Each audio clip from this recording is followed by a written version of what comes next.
मेरे प्यारे कृष्ण भक्तों को मेरा प्यार भरा राधे राधे। आज हम श्रीमद् भागवत के चतुर्थ अध्याय में प्रवेश करेंगे। इसमें हम श्री गोकर्ण जी के बारे में चर्चा करेंगे। सूत जी कहते हैं, उस समय भक्तों के चित्त में अलौकिक भक्ति का प्रादुर्भाव देखकर भक्तवत्सल श्री भगवान अपना धाम छोड़कर वहाँ पधारे। उनके गले में वनमाला शोभा पा रही थी, उस पर मनोहर पीताम्बर सुशोभित था। सिर पर मुकुट की लटक और कानों में कुंडलों की झलक देखती ही बनती थी। वृक्ष स्थल पर कौस्तुंभुक मणि दमक रही थी। सारा श्री अंग हरिचंदन से चर्चित था। प्रभु के प्रकट होते ही चारों ओर जय जय जय हो की ध्वनि होने लगी। उस समय भक्ति का अद्भुत प्रभाव और अबीर गुलाल और पुष्पों की वर्षा शंख ध्वनि होने लगी। उनकी ऐसी तन्मयता को देखकर नारद जी कहने लगे, मैंने ऐसी अलौकिक महिमा कभी भी नहीं देखी। सनकादि ने कहा, जो लोग सदा तरह तरह के पाप करते हैं, निरंतर दुराचारी होते हैं, उल्टे मार्ग पर चलते हैं, वे सभी इस कलयुग के सप्ताह युग से पवित्र हो जाते हैं। नारद जी, आज हम आपको इस विषय में एक प्राचीन इतिहास सुनाते हैं। पूर्व काल में तुंगभद्रा नदी के तट पर एक अनुपम नगर बसा हुआ था। वहाँ एक आत्मदेव नाम का ब्राह्मण रहता था। वह साक्षात दूसरे सूर्य के समान तेजस्वी था। वह धनी होने पर भी भिक्षाजीवी था। उसकी प्यारी पत्नी कुलीन एवं सुंदरी होने पर भी सदा अपनी बात पर अड़ जाने वाली थी। वह स्वभाव से क्रूर थी। उसे दूसरों की बात करने में सुख मिलता था। गृह कार्य में निपुण थी, कृपण थी और झगड़ालू भी। इस प्रकार ब्राह्मण दंपति अपने घर में प्रेम से रहते थे, किंतु उनके कोई संतान नहीं थी। उन्होंने संतान के लिए तरह तरह के पुण्य आरंभ किए। वे दीन दुखियों, गौ और पृथ्वी, सुवर्ण वस्त्रादि दान करने लगे, किंतु उन्हें पुत्र या पुत्री किसी का भी मुख देखने को नहीं मिला। अब ब्राह्मण देवता बहुत चिंतातुर रहने लगे। एक दिन ब्राह्मण देवता दुखी होकर वन को चल दिए। दोपहर के समय प्यास लगी, इसलिए वह एक तालाब पर गए। वहाँ पर उन्होंने एक सन्यासी महात्मा जी को देखा। तब ब्राह्मण देवता उनके पास जाकर उनके चरणों में गिर गए। ब्राह्मण ने कहा, महाराज, मैं अपने पूर्वजनों के पापों से संचित दुख का क्या वर्णन करूं।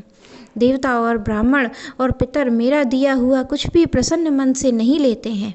मैं प्राण त्यागने के लिए यहाँ आया हूँ, क्योंकि संतानहीन जीवन को धिक्कार है, संतानहीन धन को धिक्कार है और संतानहीन कुल को धिक्कार है। मैं जिस गाय को पालता हूँ सर्वथा बांझ हो जाती है। मैं जिस पेड़ को लगाता हूँ उस पर कभी फल फूल नहीं आते हैं। मेरे घर में जो फल आता है वह सड़ जाता है। यूँ ब्राह्मण देवता सन्यासी के सामने फूट फूट कर रोने लगे। सन्यासी ने कहा, इस प्रजा प्राप्ति का मोह त्याग दो। पूर्व काल में राजा सगर एवं अंग को संतान के कारण दुख भोगना पड़ा था। तुम कुटुंब की आशा छोड़ दो, क्योंकि संन्यास सबसे बड़ा सुख है। ब्राह्मण ने कहा, महात्मा जी, मुझे बलपूर्वक पुत्र दीजिए, नहीं तो मैं आपके सामने प्राण त्याग दूंगा।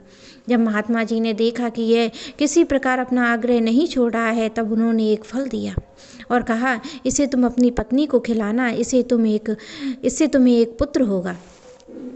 तुम्हारी स्त्री को सत्य, शौच, दया, दान और एक समय ही अन्न खाने का नियम रखना चाहिए। यदि वह ऐसा करेगी तो बालक शुद्ध स्वभाव वाला होगा। यूँ कहकर योगी राज चले गए।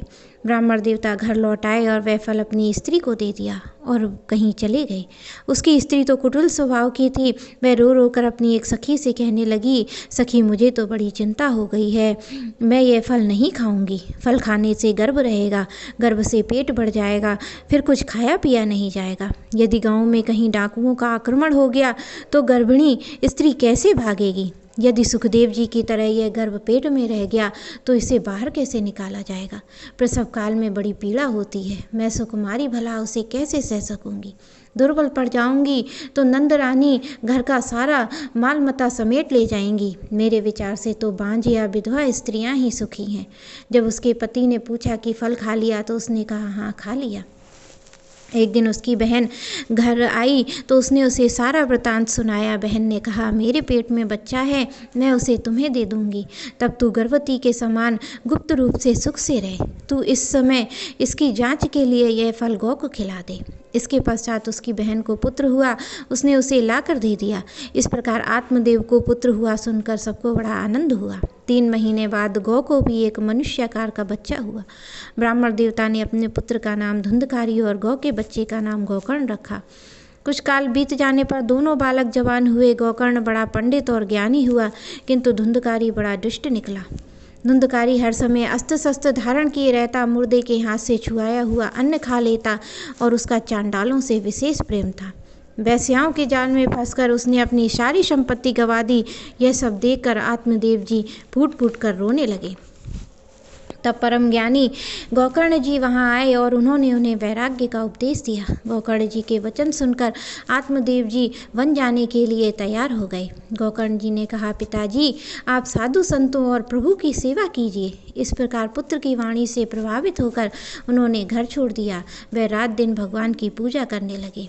उन्होंने नियम पूर्वक 10 स्कंद का पाठ करके उन्होंने भगवान श्री कृष्ण चंद्र को प्राप्त कर लिया। मेरे प्यारे कृष्ण भक्तों को मेरा प्यार भरा राधे राधे।